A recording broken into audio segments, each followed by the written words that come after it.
Periods అన్నీ కరెక్ట్గా వస్తున్నాయి కానీ స్టిల్ నేను ప్రెగ్నెంట్ అవ్వట్లేదు. So this is what many of the married women are talking about now. So daily at least ఇద్దరు ముగ్గురు ఇలాంటి పేషెంట్స్ మాకు వస్తూ ఉంటారు.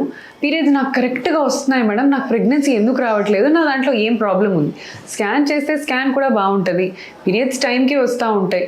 So menstruation is not a sign of infertility. So menstruation కరెక్ట్గా రావటము ఇవన్నీ కూడా ఇన్ఫర్టిలిటీ ఉంది అని ఖచ్చితంగా చెప్పే సిమ్టమ్స్ అన్నీ కావన్నమాట.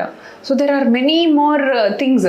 సో మెన్స్ట్రుయేషన్ సరిగ్గా వచ్చినా దాంట్లో మనం చూసుకోనిది ఏంటంటే ఎగ్ క్వాలిటీ ఎలా ఉందో తెలీదు, అండ్ ఆ ఓవ్యులేషన్ టైంకి జరుగుతుందా అనేది.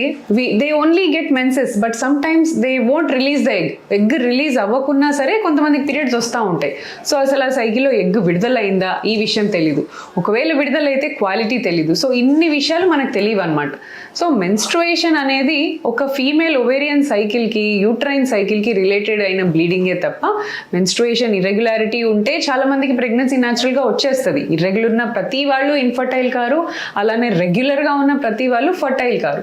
So we have to always correlate with the scan. మీరు స్కాన్ చెక్ చేసుకోండి, ఏఎంహెచ్ లెవెల్స్ చెక్ చేయండి, మీ థైరాయిడ్ ఎలా ఉంది, షుగర్స్ ఎలా ఉన్నాయి, ఇవన్నీ చెక్ చేసుకోండి. ఇవి చూసిన తర్వాత then you also have to plan for the husband sperm count and then your tube test. So ఇవన్నీ కరెక్ట్గా ఉంటేనే అప్పుడు మనకి ప్రెగ్నెన్సీ ఈజీగా అందుతుంది. So 3 important things. First is egg కరెక్ట్గా విడుదలవ్వటం, స్పర్మ్ కౌంట్ కరెక్ట్గా ఉండటం, మోటిలిటీ కరెక్ట్గా ఉండటం, థర్డ్ వన్ ట్యూబ్స్ ఓపెన్ ఉండటం. ఇవి 3 కరెక్ట్గా ఉన్న వాళ్ళలో 80% ప్రెగ్నెన్సీ వస్తుంది. కానీ ఇన్ఫర్టిలిటీ కపుల్లో కూడా చాలా మందికి ఈ రిపోర్ట్స్ అన్నీ తీసుకొని చూపిస్తారు, మేడం ఇన్ని చోట్ల తిరిగాము అన్నీ బాగున్నాయి అంటున్నారు, ప్రెగ్నెన్సీ రావట్లేదు. This is called unexplained infertility.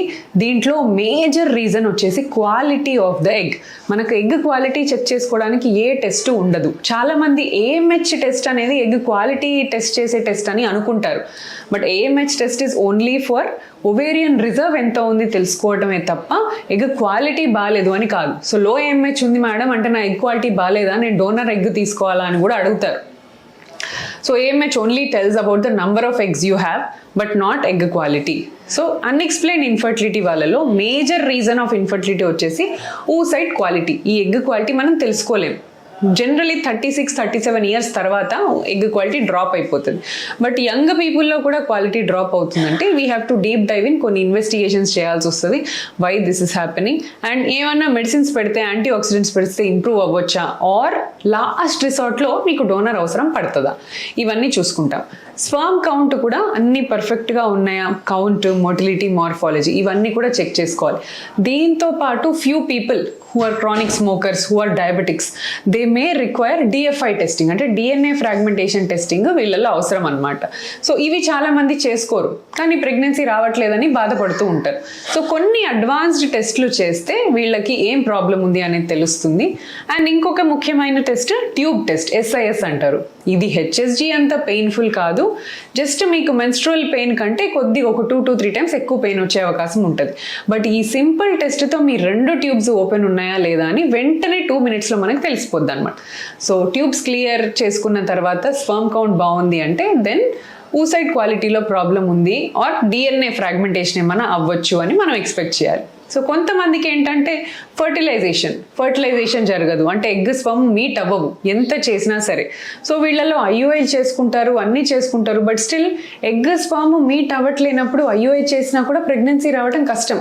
So వీళ్ళకు only solution when there is a fertilization problem, అది IVF. మనమే స్పర్మ్ని ఎగ్ లోపల పంపిస్తాం. మరి ఫర్టిలైజేషన్ ప్రాబ్లం ఉందని ఎలా తెలుసుకోవాలి? జనరలీ మ్యారేజ్ అయ్యి ఒక 2 years 3 yearsలో ఒక్కసారన్నా అమ్మాయి కన్సీవ్ అబార్షనో లేదా ఒక్కసారైనా ప్రెగ్నెన్సీ టెస్ట్ పాజిటివ్ రావటమో లేదా కన్సీవ్ అయ్యి తొందరగా వెంటనే విదిన్ మళ్ళీ 2-3 daysలో పీరియడ్స్ రావటమో ఇట్లాంటి ఏదో ఒక సైన్ ఆఫ్ ప్రెగ్నెన్సీ కనిపిస్తుంది. బట్ వీళ్ళల్లో అసలు ఒక్కసారి కూడా ప్రెగ్నెన్సీ వచ్చిన సిమ్టమ్ వాళ్ళకు ఉండదు. Not even nausea, not even a pregnancy test positive, not even abortion. So ఇలాంటి వాళ్ళల్లో మనం ఇది సస్పెక్ట్ చేయొచ్చు అనమాట. సో అసలు అన్ఎక్స్ప్లెయిన్డ్ ఇన్ఫర్టిలిటీ ఉంది, ఫర్టిలైజేషన్ ప్రాబ్లమ్స్ కూడా వీళ్ళలో ఉన్నాయి అని. ఇలాంటి వాళ్ళు బెస్ట్ ICSI ద్వారా 70% ఛాన్స్ కన్సీవ్ అవ్వచ్చు. సో మీకు అన్ని రిపోర్ట్స్లో నార్మల్ ఉండి still you are not conceiving, then this could be the cause fertilisation defect or egg quality or the sperm functions. So ఇవి తెలుసుకోవాలి అంటే you please consult any fertility expert or a gynaecologist near you. వాళ్ళు మీకు డీటెయిల్డ్గా అన్నీ చెప్తారు. దాన్ని బట్టి they will design your protocol and మీకు ప్రెగ్నెన్సీ ప్లానింగ్ చేసుకోవచ్చు. Thank you.